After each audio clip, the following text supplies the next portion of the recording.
सरकारी दस्तावेज अक्सर काफी सूखे और आंकड़ों से भरे हुए लगते हैं, है ना? लेकिन क्या हो अगर इन तथ्यों और आंकड़ों में असल कहानियां छिपी हों? आज हम बिल्कुल यही करने वाले हैं।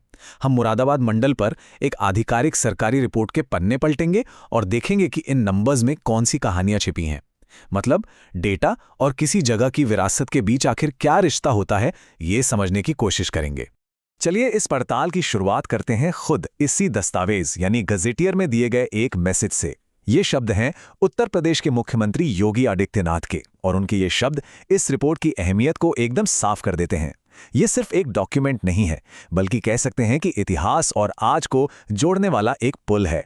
तो सवाल यही उठता है, एक 700 पन्नों की भारी भरकम सरकारी रिपोर्ट आखिर हमें क्या बता सकती है? क्या नंबर्स का इतना बड़ा कलेक्शन किसी इलाके की पहचान, उसकी आत्मा के बारे में कुछ बता सकता है? चलिए इस सवाल का जवाब ढूंढने के लिए सीधे डेटा में उतरते हैं। लेकिन सबसे पहले ये समझना जरूरी है कि ये दस्तावेज जिसके बारे में हम बात कर रहे हैं असल में है क्या। तो देखिए, एक गजेटियर किसी भी इलाके का बहुत डिटेल्ड और ऑफिशियल रिकॉर्ड होता है। मतलब इसमें सब कुछ होता है, भूगोल, इतिहास, राजनीति, इकोनॉमी, कल्चरल हेरिटेज, सब कुछ।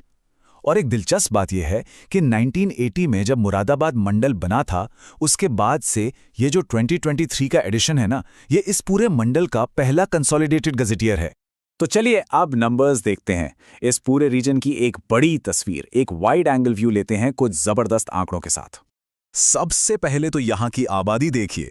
2011 की जनगणना के हिसाब से यहाँ 1.3 करोड़ से भी ज्यादा लोग रहते थे। ये नंबर अपने आप में बताता है कि ये इलाका कितना बड़ा है। और ये जो इतनी बड़ी आबादी है, ये 7,500 से भी ज्यादा गांवों में फैली हुई है, जो इस मंडल के ग्रामीण ताने बाने की गहराई को दिखाता है। अच्छा, अब इकोनॉमी की बात करें तो यहाँ भी ये मंडल पीछे नहीं है। 2021-22 में यहाँ से 18,000 करोड़ रुपए से ज्यादा का एक्सपोर्ट हुआ।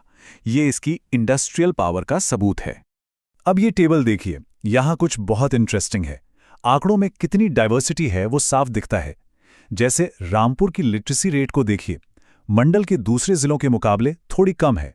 अब ये एक मजेदार सवाल खड़ा करता है, क्या ऐसा हो सकता है कि एक इलाका जिसका इतिहास और कल्चर इतना रिच हो, वहां लिटरेसी रेट थोड़ी कम हो? इसी विरोधाभास को समझने के लिए चलिए अब जरा रामपुर पर जूम इन करते हैं। तो अब हम बड़े बड़े आंकड़ों से हटकर एक खास जगह रामपुर की अनोखी कहानी को समझते हैं। रामपुर का इतिहास बहुत शाही रहा है। इसकी शुरुआत होती है 1774 में नवाब फैजुल्ला खान से, और भारत की आज़ादी तक ये एक रियासत बना रहा। जाहिर है, नवाबों के इतने लंबे राज ने इस शहर पर अपनी एक गहरी छाप छोड़ी है। और उस नवाबी दौर की जीती जागती मिसाल है ये शानदार इमारत, कोठी खास बाग। इसका आर्किटेक्चर देखिए, उस जमाने की शान और कला को आज भी बयां करता है। और जरा सोचिए, ये कोई ऐसा वैसा महल नहीं था, 200 कमरे, और उस जमाने में ये देश का पहला फुल्ली एयर कंडीशन घर था। कमाल है ना? ये एक छोटा सा फैक्ट रामपुर के इतिहास की अमीरी को दिखाता है। लेकिन रामपुर की कहानी सिर्फ इमारतों और इतिहास में नहीं है। नहीं, इसकी असली पहचान तो यहाँ के वाइब्रेंट कल्चर में बसती है। रामपुर की पहचान कई अनोखी चीजों से जुड़ी है।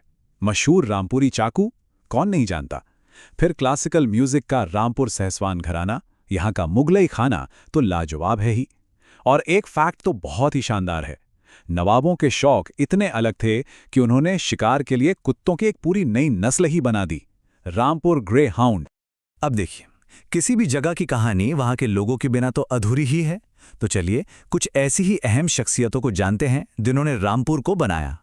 इनमें है रामपुर रियासत के फाउंडर नवाब फैजुल्ला खान, संगीत को नई बुलंदियों पर ले जाने वाले उस्ताद मुश्ताक हुसैन खान, और देश की आज़ादी के लिए लड़ने वाले मौलाना मोहम्मद अली जौहर। इन सब की विरासत आज भी रामपुर की पहचान का एक अहम हिस्सा है। तो अब हम अपने शुरुआती सवाल पर वापस आते हैं। ये जो डेटा है और ये जो कहानी है, ये दोनों मिलकर कैसी तस्वीर बनाते हैं?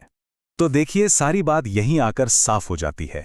एक तरफ है डेटा, वो रामपुर को दिखाता है 23 लाख की आबादी और 53.3% लिटरेसी रेट वाली एक एडमिनिस्ट्रेटिव यूनिट के तौर पर, और दूसरी तरफ है कहानी, जो हमें नवाबों, महलों, रामपुरी चाकू, क्लासिकल म्यूजिक और एक बिल्कुल अलग कल्चरल आइडेंटिटी की दुनिया में ले जाती है। तो किसी जगह का ऑफिशियल रिकॉर्ड उसकी जीती जागती संस्कृति के सामने कैसा है, ये हमें एक गहरे सवाल पर लाकर छोड़ देता है। देखिए, आंकड़े हमें एक ढांचा देते हैं, एक स्केलेटन, लेकिन जो असली पहचान है किसी जगह की, जो आत्मा है, वो तो उसकी कहानियों में, उसकी कला में और उसके लोगों में बसती है। तो अगली बार जब किसी जगह को समझने की कोशिश करें, तो सिर्फ नंबर से आगे बढ़कर देखिए, उसकी आत्मा को छूने वाली कहानियों को भी सुनिए, क्योंकि डेटा और कहानी दोनों मिलकर ही तो असली तस्वीर बनाते हैं।